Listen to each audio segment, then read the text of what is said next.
welcome to Pod Return to the Waking Sands. We are a Final Fantasy XIV companion podcast where we explore the lore and story of Hydaelyn and beyond. My name is Jen, and I'm joined by my co-host and researcher. I'm Levi. Hi, Levi. Hello, Jen. Welcome to another day. It's not another day, Jen, because we have brand new tunes that just played. Oh, shit. That's correct. Yes, I definitely heard those tunes just now. And we're setting a new tone for the new era of Pod Return to the Waking Sands, now with our own goddamn music. Yeah, our own GD music. The freemium music served us very well, but we've wanted our own music for so long. And it's a reality. And we're so thankful to the person who put this together for us. The person is Gwen Static. Gwen Static. Thank you, Gwen Static. Word if you up. want to check out her info, it's in the show notes. If you want to commission your own hot tunes or just check it out. She does stuff for Duckfeed, right? Yes. Yeah, she does their stuff too. Yes, that's why she has a @Duckfeed email address. That checks out. I'm putting 2 and 2 together. Nice. Yeah. All right, Jen. Well, with that out of the way, let's get to it. We are now on Azys Lla. Well, as of this episode. Correct. Not right now, but we will be. We are finally setting foot in this forbidden flying archipelago. I don't know. That's probably the best. It's not connected under clouds, though. So it's more like an array. It is an array of islands. That's true. But it'd have to be like a one landmass that has like clouds between it to actually be like a flying archipelago. But these are separate islands. Anyway, enough of that bullshit, Jen. What happened? Okay. What happened last time? Blah, blah, blah. Not a lot. Incorrect, but expound. Oh, okay. Yes, this is why this is a meme, because it's so hard for me to remember things that shouldn't be hard to remember. Great. We retrieved the tome with the instructions on how to build a converger. We took it back to Sid, and he's like, all right, I'm going to build it. And then we kind of let all of our peeps in Ishgard know that we got the stuff, and we're going to go to Azys Lla now. We ran around town and said our goodbyes. And we learned a lot about Muggles. The secret history of the Sky Muggles and the Forest Muggles. And they became friends. And it was determined that Moglin, the chieftain, is a descendant of great Moggle Mog the Good 12th. King Moggle Mog, Jen. Not great king. Good king. Okay, he was good. Yeah. He wasn't great, he was good. Some Moogle is going to strike me down where I stand. So far, so good. So far, so good. Okay. Yeah, so that's what happened. Yeah. Thank you, Jen. You're welcome. Now, the hour of departure is nigh. That's the quest name, Jen. Finally. That's a little. Is it really? It is, yes. The hour of departure is the quest name. Okay, yeah. And the name of the last episode. Sid shows us his expert work on the Enterprise. It's a little bit like a ship of Theseus. They have rebuilt a brand new ship. The Enterprise Excelsior. Excelsior! Or simply the Excelsior if pressed for time. Excelsior! Bigger, badder, and with more flotation sacks, tricked out with flames and a saw blade crane arm. It's got some stuff. This is some Chekhov's bits. crane arm. Oh, God. There's something that came up in the B-movie bingo last time. It was like Chekhov's something. And we didn't realize it at the time. Well, I mean, of course you kind of do, because framing and whatever, you could just tell. But an hour later, it finally happened. Then Jen leans over to me and she's like, Chekhov's something. It was it was something weird, like Good Chekhov's story. crocheted blanket or something. It was crazy. Great. If you have specifics, please get back to us, Jen. For now, we will. Well, the movie was China O'Brien. So those of you who have seen the film, remind me what the Chekhov The blank one is. listener, maybe, who has seen that B movie. The esoteric B movie. Maybe more than one. I don't know if there's any like Neil Breen fans on our audience. Regardless, that there are Neil Breen fans, I do know. Yeah. This is a Cynthia Rothrock joint. China O'Brien. Rothrock. So I think if you're like in the Neil Breen sphere, you may also be in the Cynthia Rothrock sphere. Regardless, Jen, we are seen off by Count Edmont, and we take to the heavens in the Excelsior. Some time later, we return to the yellowish-brown sea of clouds that surrounds Azys Lla, and we prepare the etheric ram. Despite our jokes last time, Jen, or because of, I don't know, but this thing actually is very phallic for real. Cid calls pointy, for us to make ready. Estinian seizes the eye of Nidhogg and cries, "Eye of mine enemy, render unto me thy power." It blazes with reddish energy, channeled through a lens into the etheric ram itself. Channeled through Estinian's body. Yes, Jen, into a lens. Into a lens. Yes. A reddened shaft of energy projects out from the ship. Here we go. Pointing the way forward. The eye fights for control, but Estinian defies it. "You will not claim me. I am the master." The Excelsior surges forward, colliding with the barrier. A hexagonal array of energy. We push. We push harder. And we are through. The barrier shatters and dissipates. We barely have time, though, to bask in the afterglow of victory as the clouds stir below. A massive Imperial airship. Thank you, Jen.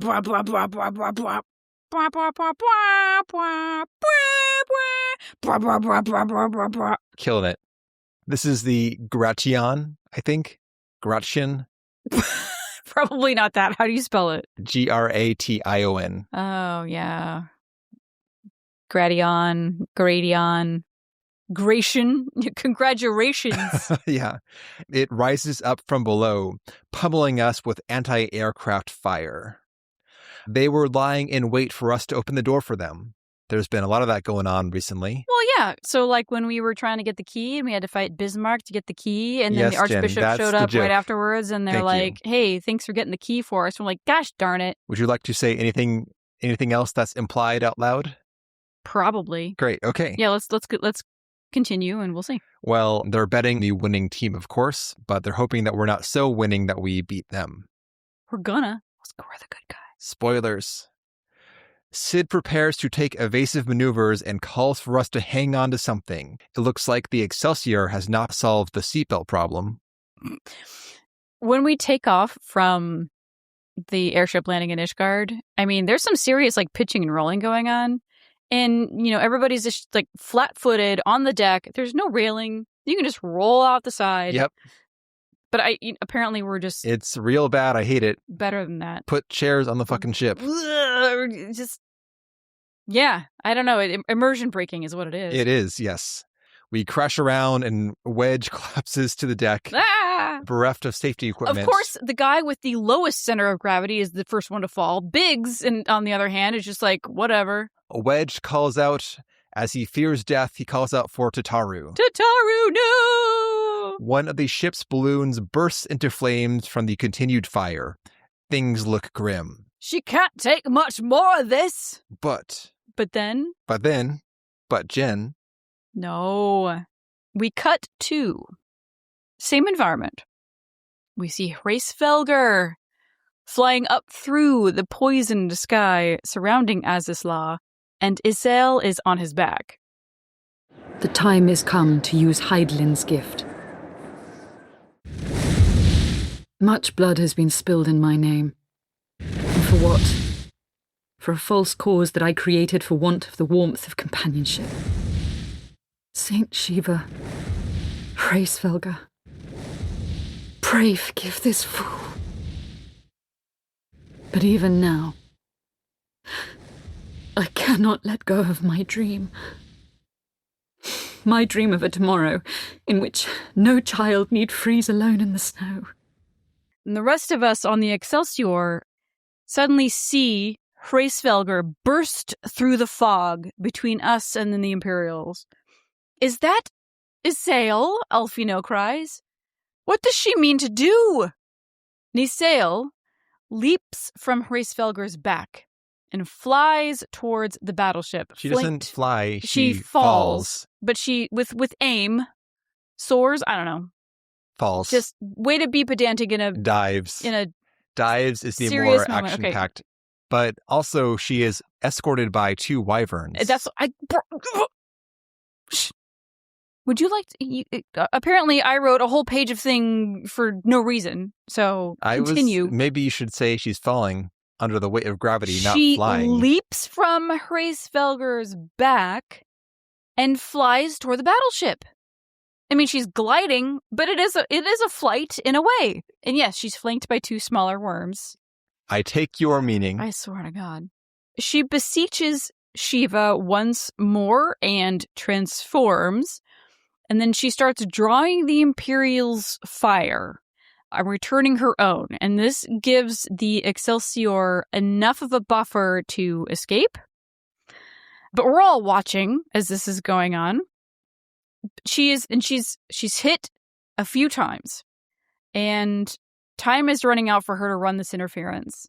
So she turns on the battleship and forms a massive torpedo of ice, ramming into the front of the ship and dealing a traumatic blow to its hull. And as the ship begins to sink forward, 2 final shots are fired at Shiva, mortally wounding her. And as she falls, Shiva fades, and Azys closes her eyes at peace. Thank you, Warrior of Light, because of course we'd be the last thing she thinks about. Thank you, Warrior of Light, for showing me the way. And with that, her ether explodes into 1,000,000 shards of ice. And all we can do is watch helplessly from the deck of the Excelsior. But we are able to escape mildly unscathed. Mildly scathed, I suppose. I did want to actually point out that the wyverns that are escorting her, Jen, it's not just for looking cool. They are blocking fire while she transforms. Exactly. Yeah. So both of the wyverns die as well as she summons her ether to transform into Shiva. I think it's hypothesized that she uses the barrier's ether to transform.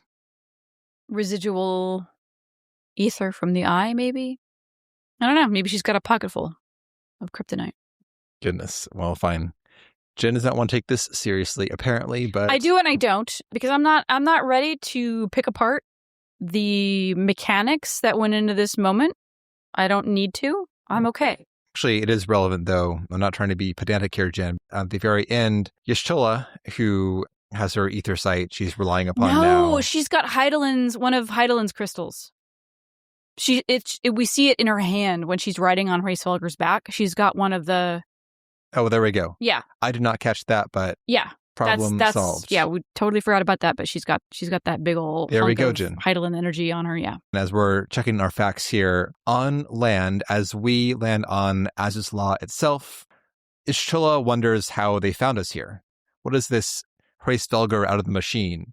But Estinian says, actually, he probably felt the ether from my channeling Nidhogg's eye. Oh, yeah. And used that to locate us. Oh, he'd feel the shit out of that. So we are ahead of the TV tropes gang this time, Jen. 100%. Yeah. Yeah, like, oh, how convenient. Yeah, exactly. No, we're also kind of like right above where he lives, and... Yeah. I don't think that's true, but the sky... Yeah, we're right above where he lives. Okay, I don't think that's true, but moving on. It's right there. What? What's right there? The sky. Great. Yeah. Easy peasy. You got a problem? No, I think it's very funny. That all checks out in my mind. I don't know. We can move on, I think, at this point. We touched down on Azys Lla, landing on a projecting dock of sorts. This whole area is riddled with the circuit board-like Allagan technology, most of it colored a sickly gold. We note that after all this time, the devices here are still active. There is bound to be an information terminal somewhere nearby, and we'll need one too. This place is massive. As we split up, Estinian mutters that he can sense an ominous presence nearby. Dragons. Some foreshadowing for next time. So, yeah, we're like, okay, so we've ended up on like the main airship landing of Azys Lla, and this place is massive for an airship landing. And Alfina was like, this could absolutely handle like a Ragnarok class airship. It's that big. And Sid's like, okay, this is all cool and all, but this place obviously is a bit of a mindfuck for us. If we can't find a terminal, it's going to be really difficult to get our bearings and try to find the Archbishop, which is the whole reason we're here. So we all split up and we go look for a terminal that could be useful for us. So we go, and Alfino's like, wow, this place is big. And Biggs is like, this place is cool. I don't know. And then we go to talk to Estinian, and he's like, machines, schmeans. I sense dragons. I'm like, great, thanks for the insight, Estinian. When we go back to Sid to be like, okay, no luck so far, Sid's like, where the fuck is Wedge? Yet again, this dude has run off. So now we have to go find Wedge. We find him way the fuck off, way far away, too far away. 30 feet away. Now, well, 100 yards minimum. And because now he's gotten into like Sentinel territory where he could just be like blasted into oblivion. Blasted. Yeah. We find him, he's tripped over a node, an Allagan node that has been like mostly embedded in the dirt.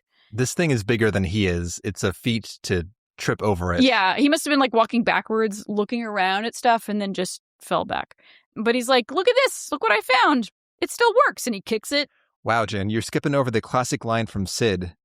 So Wedge trips over the node, and we rush over there to see what's going on.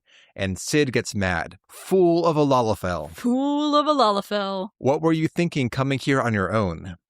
Death by overwork is one thing. Death by stupidity is quite another. Yeah, stop being stupid. Yeah, in Workborn, die in the name of the Ironworks. Correct, yeah, that's fine. Gotta be a company man through and through. Ridiculous. But yeah, and so he's like, hey, look what I found. And it's totally good. And he kicks it, and it's like, wah, wah, wah, wah, wah, wah, and it pulls itself out of the dirt, and it's like, hello, age, sex, location. And it actually is like, please accept our terms and conditions. Terms and conditions. For real, that is not a joke. It says that. Yeah. And we have the option to say yes or yes. So I say yes. Just like real life. Yeah. And Wedge is like, I'm Wedge, and this is the Warrior of Light. And now we are official registered users of the guidance node, GLI, and we're going to call her Gilly.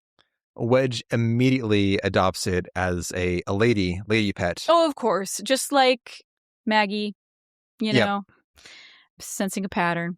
If you talk to Biggs, though, he has a story about Wedge wanting to adopt like a dog and being told no and him sulking for a long time. So this is his buddy. makeup pet. Let Wedge have a dog. Yeah.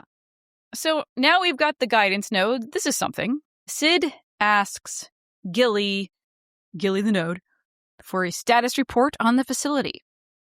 The Archbishop's use of the Vanu's key seems to have woken up some parts of the facility. He asks, are there other humans present? Yes, they are present in the etherochemical research facility and the fractal continuum, words, plus there are intruders in the Gamma Quadrant who have triggered the local defense system. The Garleans, no doubt, says Y'shtola. But where could the Archbishop be specifically? Well, likely in the area consuming the most power, which is how we figured out where the Ultima weapon was being held. This is pretty classic. What is that area called, Jen? This area is labeled the quote-unquote triad control. And what manner of place is that? Alfino asks. And I quote, well, Sid says, and I quote, and he's looking at the terminal, a regulation facility for the warring triad test subjects. So this is our bucket list for end game content here, pretty much. Jen's giving me a blank stare. That's fine. Like, why does that sound familiar?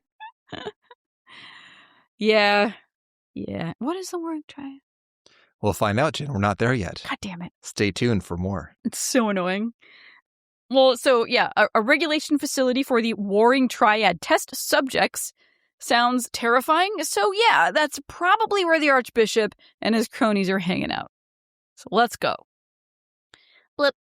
Route generated. Commencing guidance to chosen destination. Please be aware that the designated route may take you through restricted sectors, and that the Isle's defense systems may attempt to terminate you. Be kindly reminded that, in accordance with the terms and conditions of use, you and your party assume all risk of damage or injury, including death, that may occur en route to your destination. The fight team's going to go with us, being ourselves, obviously, Alphino, Y'shtola, and Estinian, and the Ironworks crew will stay behind and repair the Excelsior like they do. And just in case we need to make a hasty exit so we can run and board and bail.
We make our way to the first waypoint, dodging age-old Allagan creations.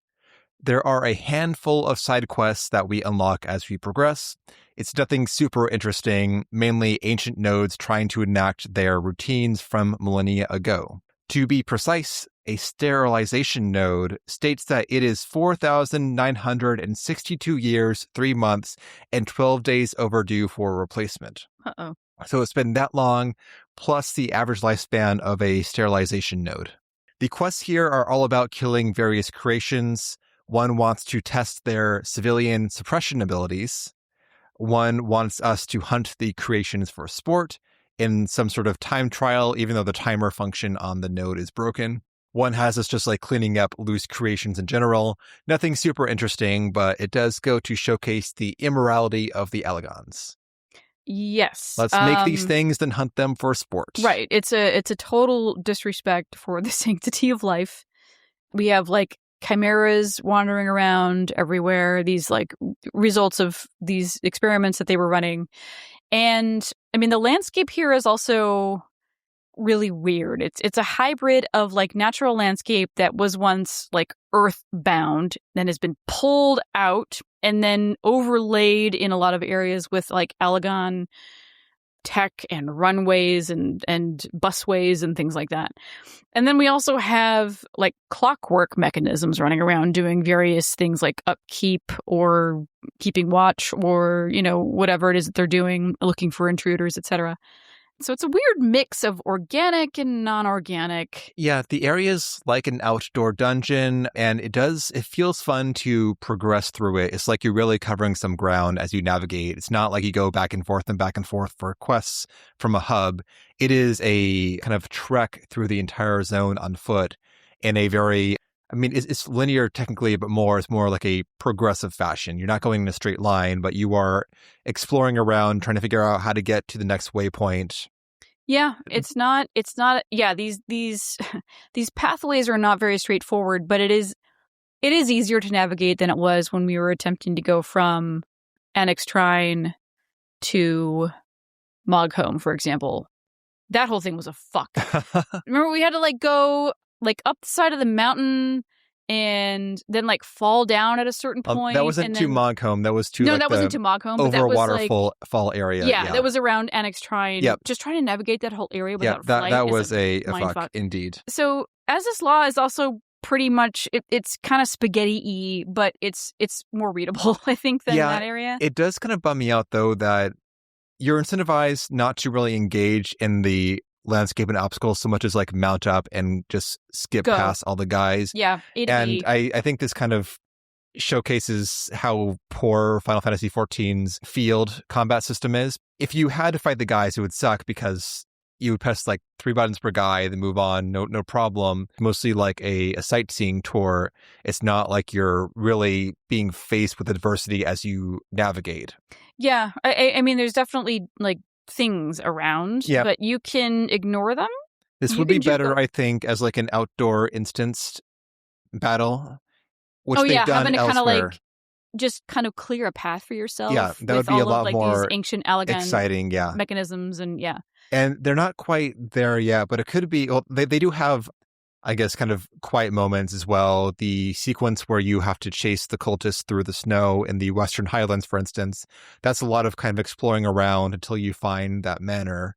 So they do have precedent for like kind of quiet moments and then action afterwards. And they could really borrow that for this and make it feel a lot more alive than what we get now, which is, again, we just want to mount up and skip past the trash fights and get to the next place. It's true. So it could be better, but still, it's cool to explore either way. Yeah. And on our way, we're still kind of, you're not just running through landscape and the natural shape of the islands and cave systems and things, but the Allagans have installed a variety of facilities in some of these cavities. So you're running through like weird laboratories and stuff, and you don't like, you know that abominations were created here, and people who wanted to play God were hanging out and doing all sorts of disgusting stuff, but we have a mission right now. Speaking of, we arrive at our destination, which is a circular platform. Estinian gripes that we've been led to a dead end, but no, it's a teleportation platform. We board it and interface with the controls, and we are beamed across the aisles. On arrival, Jilly helpfully informs us that this conduit was last serviced approximately 5,014 years, 6 months, 11 days, 7 hours, and 13 minutes ago. That it should function without mishap may be described as a miracle. Great. Also, the quest is called In Node We Trust. That's cute. I mean, we were like, do we trust this node? And I'm like, I'm not sure a node is capable of subterfuge, but we don't have an option. There are more forms of trust besides just trusting that one will not lie. It's also, do we trust their competency, that they will present us with a way forward, and not like someone who's 5,000 years old. Yes. Still nice and clean and operational. Yes. So we find this teleportation platform, right? And Jilly's like, "Give me 1 second. You guys need to get to Gamma, so that means you need to get to Beta first. And so let me activate this stuff real quick." And like, wah, wah, wah, wah, wah. So the platforms come to life, and this is a little different from our traditional teleportation dealiba, where we, attune with an aetheryte and blah, blah. So we have like this is like Contact, Jodie Foster Contact style shit, where we've got like rings above a platform and they're spinning and there's like, and like kind of like movements of light and energy. And the cool thing about this is that we can all stand on it and get teleported all at once. And when we activate it, we look up into these rings above us, and the light from the teleporter or whatever, like, kind of shines in. It's literally like, it's fucking Contact, man. And we just, the four of us, recklessly trusting that this ancient, recently dormant apparatus with our lives. So we walk onto the platform and we just tempt fate. And at the end of it, we're like, oh no, we shouldn't have done that. Also, I feel like a zip line or a tram or maybe even like, what do you call it? So you've got a landmass over here and a landmass over here, and there's like a span of like air or maybe water, and you could put like some kind of, because it's clouds. You could put like something like a salt, like a walkway that would span between the two, and maybe there'd be like a railing. So organic organisms could like locomote their way between the two. Like, what do you call that? The aisles will drift. They're not going to be like in fixed configuration. A walkway would be subject to, what's it called? Shear forces. as the Isles drift in their configuration, a teleporter does not require a physical static connection between them. So you can have the Isles drift around as they do with whatever flotation devices are there and still arrive at your destination platform, Jin. Easy peasy. Yeah, except your body is getting... It works great, Jin. Also, we got aetherites to go like 20 feet to the market in our cities. That's different. This is different technology. Mm-hmm. This is different technology completely. Like we trust in the live stream that we're very familiar with. It's a very well studied, well documented we trust technology. As in the Warriors of Light collectively do, not the common people. Sharlayan, the whole of Sharlayan. They have Y'shtola, she's a scholar in etheric technology. Moonbrita, Orianger, like that's all they fucking do. Fucking Montoya. Okay? So, I feel like if anybody could build a fucking bridge, effectively, it could be the Allagans. They did a bridge of teleportation, which is functionally a bridge, but it's quicker.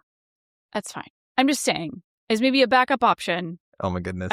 I'm always looking for like a, the low-tech analog option that would always be like the safest. You were so mad about this teleporter, it hit me when the animation, the cutscene of the teleportation platform doing what it does, and we are standing on it, and we look up into the light from this thing and hope that we don't get burst into a billion bits and die immediately. We don't, and that's great.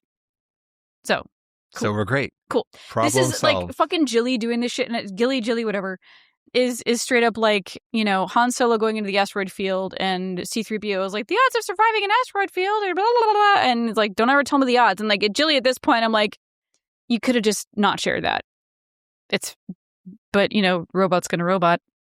Anyway. We have arrived safely in the Beta Quadrant, home to laboratories which produce chimerical life forms for military and household applications. This facility has been awarded 3-star certification for compliance with ASO 3001. The good behavior of the creatures here is guaranteed, except that millennia of neglect may have had an adverse effect on their disposition. For your own safety, please refrain from approaching the creatures. So we make our way through the area, and our exit platform, our exit teleporter, is stymied by there being a power drain on the teleporter. So we've got to backtrack and defeat some chimeras that are sucking the power. Then we teleport on to our next destination. Easy peasy. ASO 3001 is very funny. And 3 stars? Out of how many? 3, obviously. How do we know that? I'm guessing because they sound pretty safe. It's a joke, Levi. You're not engaging with me on the joke at all. I am. You're not engaging with me on my joke. I started the joke. You engaged with me first. That is totally unacceptable podcast etiquette. Wow. You are. Good one. Anyway, we're at Gamma Quadrant. And oh, hey, look, it's the Garleans. So the big old ship has docked here. They're already starting to fix it. They've created like a whole ass base here already. Yeah. It's clear that the Empire is going to settle in. This is this is a perma base for us now. We're not going anywhere, and we're like, all right, just let them cook over here, I suppose, and we're not going to confront them unless it's absolutely needful, per Y'shtola. So we are not going to do the needful. We are not. We're not going to do the needful. What we're going to do instead is call it here before we get into some serious shit. Yeah, this is tough. I know it's been two shorter episodes in a row. Jen, for a variety of reasons. We had a lot of Moogle drama last episode. There was some Moogle drama. But before we keep on opining upon ourselves, Jen, navel gazing, let us get that sweet new bumper.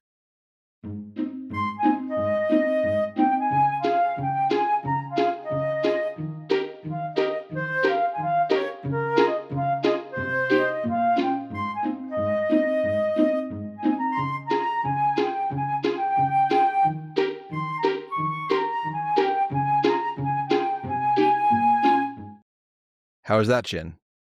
Fucking delightful. Thank you. Anyways, as Jin was saying, we had a great long episode last time that was half MSQ, half Great Moogle Chronicles. We learned so much about Moogle kind and their history. It's true, actually. Yeah. Thank you. Yeah. Yeah. Like, good King Mog the 12th has a progeny. through the Yeah, he does. millennia. Mm-hmm. He fucks. No. The new Moogles just like pop out of their No, fur. they gotta like rub palms together, and then the palms gestate. And then there's like an embryo in the palms. Yeah. And they go to get ultrasounds, and they can hear a little heartbeat. Kupo.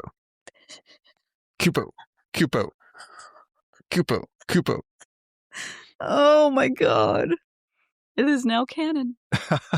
Anyway, yeah, so I got nothing to say about this time. Pretty on the nose, I think, this episode, though a lot happens. Yeah, a lot happens. Obviously, we have, I mean, the first chunk was just like that epic cutscene that I had pretty much forgotten about.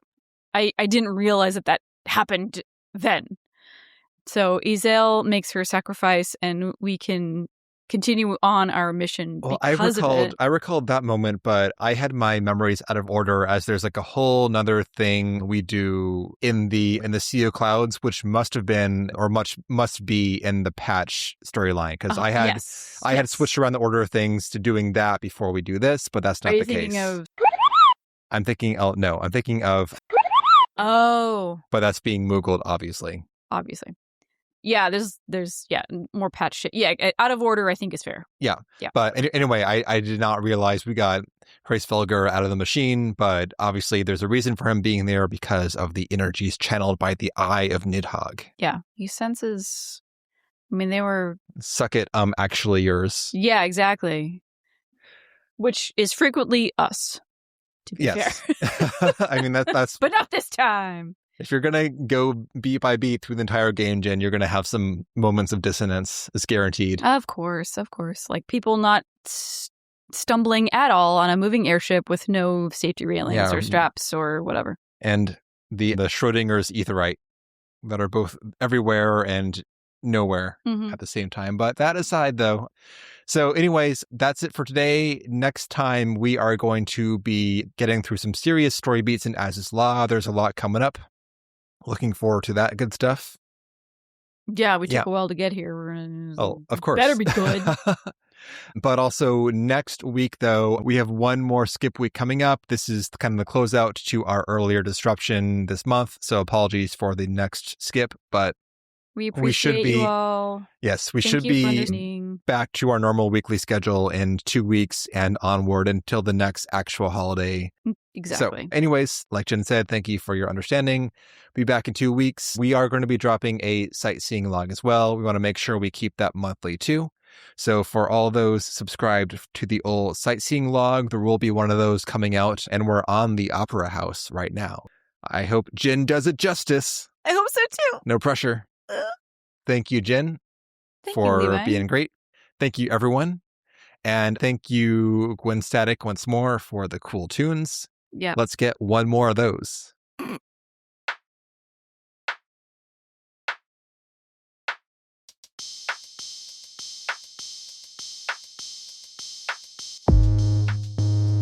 And that will do it for today's episode. Thank you all so much for listening. And make sure to always use protection when you plan to pierce an etheric barrier. Otherwise, you may just inseminate a floating series of islands with Wedge. If you want to get in touch with us, you can, which we would love. We love Wedge. If you want to get in touch with us, you can at podreturnffxiv at gmail.com. We are also on the Blue Sky at the same address. Check the show notes for our Discord and a link to the official podcast t-shirt. And last but not least, our Patreon, patreon.com/podreturnffxiv. And for $1 a month, you get access to the extraneous stuff that we produce, talking about the seasonal events in 14, the card game, tabletop things, anything kind of tangentially related to 14, we'll throw there. And then for $2 a month, you get access to our bonus series, Sightseeing Log. Last season, Levi played Final Fantasy XI, and this season, I'm playing Final Fantasy VI. Next episode, we're going to the Opera House. Woo! And thank you so much to our Patreon supporters. You guys are awesome, and thank you for supporting us.